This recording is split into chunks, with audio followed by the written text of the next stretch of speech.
Hello friends. झन्नाटेदार थप्पड़। माँ माँ, कहाँ हो तुम? अपने बड़े बेटे विक्रम की तेज आवाज़ पर शांता देवी जल्दी से उसके पास पहुंची। अपनी माँ को देखकर विक्रम ने शांता देवी से कहा, संजय की पत्नी को समझा दो कि अपने शरीर को अच्छी तरह से ढक कर निकला करे। जवान और खुला शरीर बूढ़ी आंखों में भी गलत भावना भर देता है। इतना कहकर विक्रम बाहर चला गया, लेकिन शांता देवी का चेहरा तन गया। उन्होंने तिरछी आंखों से अपनी छोटी बहू चारू को देखा, जो सिर झुकाकर चावल चुन रही थी। चारू की शादी 2 महीने पहले ही शांता देवी के छोटे बेटे संजय के साथ हुई थी। इसलिए चारू हर वक्त अपने ससुराल के नए माहौल में खुद को ढालने की कोशिश में लगी रहती। विक्रम उसका जेठ था, जिसकी बात सुनकर शांता देवी उस समय तो चुप रह गई, लेकिन बाद में चारू को अपने कमरे में बुलाकर कहा, बहू औरत की इज्जत पग पग पर सैकड़ों लालच भरी नज़रों के सामने से गुजरती है। हर आदमी की आंखें औरत के कपड़े के भीतर झांकने की कोशिश करती रहती है। कुछ हरकतें ऐसी होती हैं जिनसे आदमी के चरित्र की पहचान होती है। अकेले में आंचल का बार बार बदन से गिर जाना कुछ दूसरे अर्थ भी देता है। मन की तरह शरीर पर भी नियंत्रण रखना सीखना चाहिए। मम्मी जी की ये बात सुनकर चारू ने सफाई देनी चाहिए। मैं तुमसे कोई सफाई नहीं मांग रही हूँ बहू, ना ही तुम्हें दोषी ठहरा रही हूँ, बल्कि अपने अनुभव से बता रही हूँ कि औरत तो चाहे तो खुद ही अपनी इज्जत को संभाल सकती है और ऐसे लोगों की नज़रों से बचा भी सकती है। ठीक है मम्मी जी, आगे से आपकी बातों का ध्यान रखूंगी, चारू ने कहा। तभी दरवाजे पर दस्तक हुई। उनका ध्यान भंग किया। संजय के आ जाने से बातें वही खत्म हो गई। पति के आ जाने पर चारू राहत महसूस कर रही थी। अभी इस घटना को बीते 4-5 दिन ही हुए थे कि एक और विवाद ने जन्म ले लिया। हुआ यूं कि चारू स्लीवलेस गाउन पहने बाथरूम से निकल रही थी कि अचानक डाइनिंग हॉल में विक्रम उससे टकरा गया। बेचारी चारू फुर्ती से अपने कमरे में चली गई। माँ, विक्रम को एक और मौका मिल गया था। मुझे छोटी बहू का व्यवहार ठीक नहीं लग रहा, अभी बच्ची है, अपने आप समझ जाएगी, माँ ने बात को ख़त्म करते हुए कहा। तुम बहुत भोली हो, पर यदि अभी से कंट्रोल नहीं किया गया तो परिवार की इज्जत पर बट्टा लग सकता है, माँ ने विक्रम को डपटते हुए कहा। तुम कहना क्या चाहते हो? चारू को समझाओ, मर्यादा में रहना सीखे, इसके तौर तरीके कुछ ठीक नहीं हैं।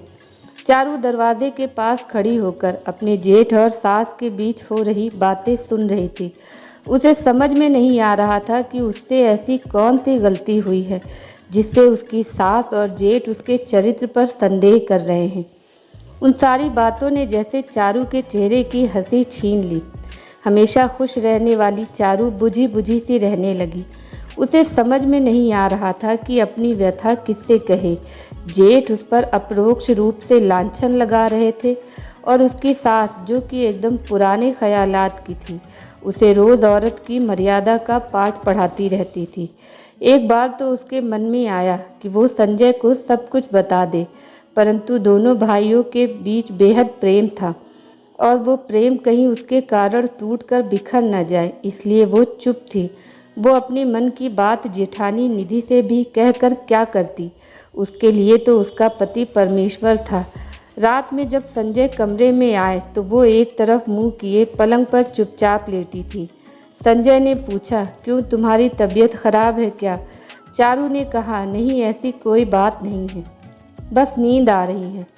परंतु संजय समझ गया कि चारू परेशान है। उसके मन में छिपे भाव चेहरे से साफ साफ व्यक्त हो रहे थे। इतना उदास तो उसने चारू को कभी नहीं देखा।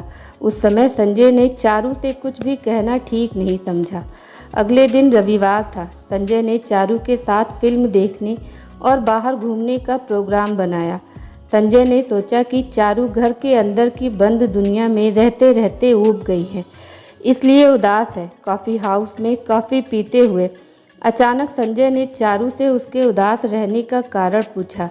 संजय ने कहा, मुझे 2-4 दिन के लिए ऑफिस के काम से बाहर जाना है। जब तक तुम अपनी मन की बात नहीं बताओगी मैं निश्चिंत नहीं हो पाऊंगा। लेकिन जब चारू ने सारी बात बताई तो संजय अवाक रह गया। उसे विश्वास नहीं हो रहा था कि चारू जो कह रही है वो सच है। उसके भैया तो एक सुलझे हुए गंभीर आदमी हैं। वो अपने छोटे भाई की पत्नी पर ऐसा लांछन कैसे लगा सकते हैं। अगले दिन संजय ऑफिस के काम से मुंबई चला गया। उसके जाते ही चारू ने अपने जेठ के व्यवहार में अजीब सा परिवर्तन देखा। कल तक उसके चरित्र पर लांछन लगाने वाले विक्रम ने 2 दिनों के लिए ऑफिस से छुट्टी ले ली और अधिकांश समय चारू के आसपास घूमने लगा। कभी वो किचन में कुछ लेने के बहाने आ जाता तो कभी ड्राइंग रूम में टीवी देखने के बहाने उसके कमरे की ओर नजरें टिकाए रहता। चारू को विक्रम की ये बदली मानसिकता समझ नहीं आ रही थी। अगले दिन सुबह अचानक माँ की तबीयत खराब हो गई। उनके सीने में इतना तेज दर्द हुआ कि विक्रम और निधि को माँ को हॉस्पिटल लेकर जाना पड़ा। लगभग 4 घंटे बाद विक्रम अकेले घर लौटा और चारू से चाय बनाने को कहा। चारू जैसे ही टेबल पर चाय रखकर जाने लगी, विक्रम ने उसका हाथ पकड़ लिया और अपनी तरफ खींचने लगा। पहले तो चारू ने अपना हाथ छुड़ाने का प्रयास किया, लेकिन जब विक्रम ने उसका हाथ छोड़ने के बजाय शरीर को पकड़ने की कोशिश की तो चारू ने एक झन्नाटेदार छप्पड़ विक्रम के गाल पर जड़ दिया। विक्रम को कतई उम्मीद नहीं थी कि छुई मुई सी दिखने वाली चारू ऐसा रौद्र रूप ले सकती है। वो नीचे कालीन पर गिरा हुआ अभी संभलने की कोशिश ही कर रहा था कि चारू ने उसकी छाती पर अपना पैर रख दिया और बोली, मेरे चरित्र पर लांछन लगाने वाले जेठ जी, तुम खुद कितने चरित्रवान हो ये तो मैं पहले दिन से ही समझ गई थी। जब तुमने डाइनिंग हॉल में करीब से जाते हुए मेरे शरीर को छूने की कोशिश की थी, तुमने अपने चरित्र को मुझ पर आरोपित कर मुझे घर में बदनाम करने की कोशिश की। मेरे चरित्र पर कीचड़ उछाला, जबकि तुम्हारा ही चरित्र गंदा और दागदार था। अब विक्रम चारू के पैरों में गिरकर माफ़ी मांग रहा था और इस बात का जिक्र किसी से भी ना करने के लिए गिड़गिड़ा रहा था। आपको ये कहानी कैसी लगी? प्लीज़ कमेंट करके कहानी के बारे में अपनी राय हमें ज़रूर बताएं। अगर आपको ये कहानी पसंद आई हो तो अपने दोस्तों के साथ शेयर करें और ऐसी ही कहानियाँ सुनने के लिए हमारे चैनल से जुड़ें।